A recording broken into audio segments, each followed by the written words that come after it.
Journalists at the Sun newspaper have been accused of establishing a culture of illegal payments to officials across all areas of public life. Giving evidence to the Leveson inquiry, the woman leading the Metropolitan Police investigations into the corrupt payment of officials said that 16 journalists and 3 police officers were among the 22 people so far arrested and bailed. Our Home Affairs correspondent Andy Davies has this report. They came from government, from the military, from health, from prisons, from the police, from across all areas of public life.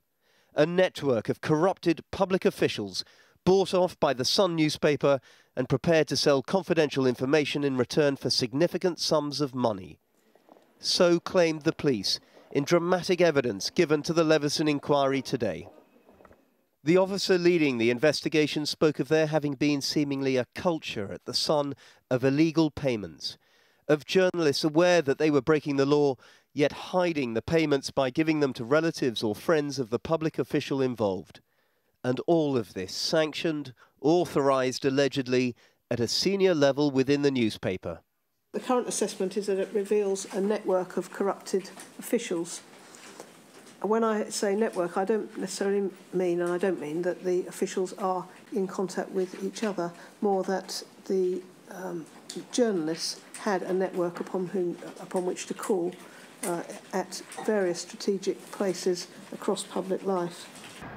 The cases investigated to date, said DAC Akers, implicated a small number of public officials. But the bribes, she claimed, involved the delivery of regular, frequent, and sometimes significant sums of money. So what are we talking about in terms of the amount of money allegedly changing hands here? Well, Deputy Assistant Commissioner Sue Akers claimed today that one public official had, over several years, received in excess of £80,000. She went on to say in her statement to the inquiry that one of the journalists they'd arrested had received more than £150,000 to pay his sources, a number of whom, she alleged, had been public officials. And then, incredibly, she revealed that one line of inquiry they're currently pursuing involves the Sun having potentially placed some public officials on retainers. Much then for Rupert Murdoch to absorb on the day after he proudly launched his latest British product, The Sun on Sunday. In a short statement today, he said the practices described by Sue Akers were ones of the past and no longer existed at the Sun. But he'll know just how damaging these allegations are. And he'll be wondering, no doubt, what more revelations will emerge as the Leveson inquiry now turns its attention to police-press relations. Did Murdoch's News International, among others, have a corrupt relationship with the police? A key question, said the counsel to the inquiry today. Public concern hereabouts may be expressed in just one sentence. The relationship between the police and the media, and News International in particular, was at best inappropriately close, and if not actually corrupt, very close to it. It was time, said Robert J., for the police to take centre stage. They certainly did that today.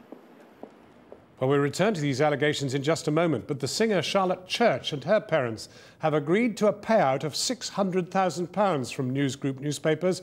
The company admitted targeting her at the age of just 16. Church was put under surveillance by the News of the World and had her phone hacked. The court heard how her mother was coerced into giving them an in-depth interview about her self-harming and attempted suicide. These people were prepared to go to any lengths to prevent me exposing their behaviour, not just in the deliberate destruction of documents over a number of years, but also by trying to make this investigation into the industrial scale of their illegal activity into an interrogation of my mother's medical condition, forcing her to relive the enormous personal distress they caused her back in 2005. It seems they've learnt nothing, and I would have learnt nothing more from an actual trial, since it was clear that no one from News International was prepared to take the stand to explain their actions. In my opinion, they are not truly sorry, only sorry they got caught. Well, at this stage in the phone hacking scandal, News International put up an executive to speak to us. So, of course, today we asked to speak to one at News International or from The Sun, but no one was available. Andy Davies joins me now. Now, Andy, sitting in the Leveson inquiry as you were today, did you get a sense of just how big this network was?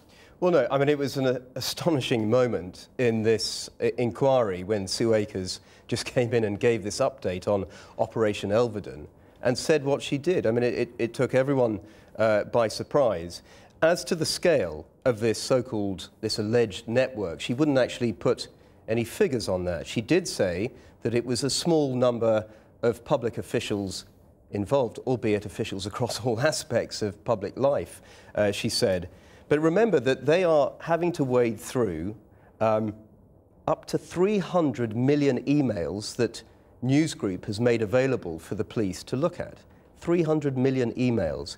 And Sue Akers said today that they are nearer the starting line than the finishing line on this particular inquiry. So she is anticipating that there will be more arrests. And if you look at the figures, Operation Elvedon, looking into these alleged illegal payments, we've had 22 arrests. 16 of those have been journalists, 3 police officers, 1 member of the armed forces, 1 member of the MOD, and 1 person who is acting as a conduit for these payments. More journalists than police officers, than public officials.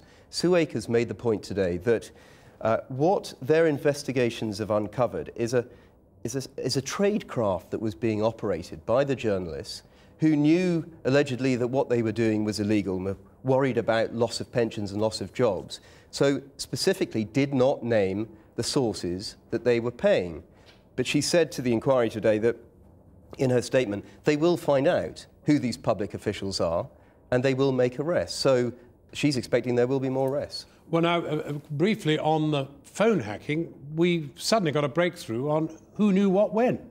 Yes, Robert J. QC, the counsel to the inquiry, in his rather understated way, said that he had discovered this very interesting email. I mean, it is a very important, potentially, email which was disclosed by News International. It goes back to 2006. It was an email from Tom Crone, who was head of legal at News International. He sent it to Andy Coulson, who was then the editor of the News of the World. And he said this was strictly private and confidential. Here's what Rebecca told me about the info relayed to her by the cops.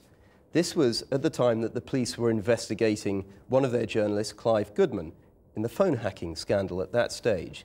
And effectively, this was an email which disclosed what the police had been briefing News International about their investigation into News International, about the status of it, talking about £1 million in payments and hundreds of victims. Hugely damaging for Coulson and for Brooks, and hugely damaging for the police, potentially, who had actually been giving those statements to the News International. Clearly much more to come. Kathy?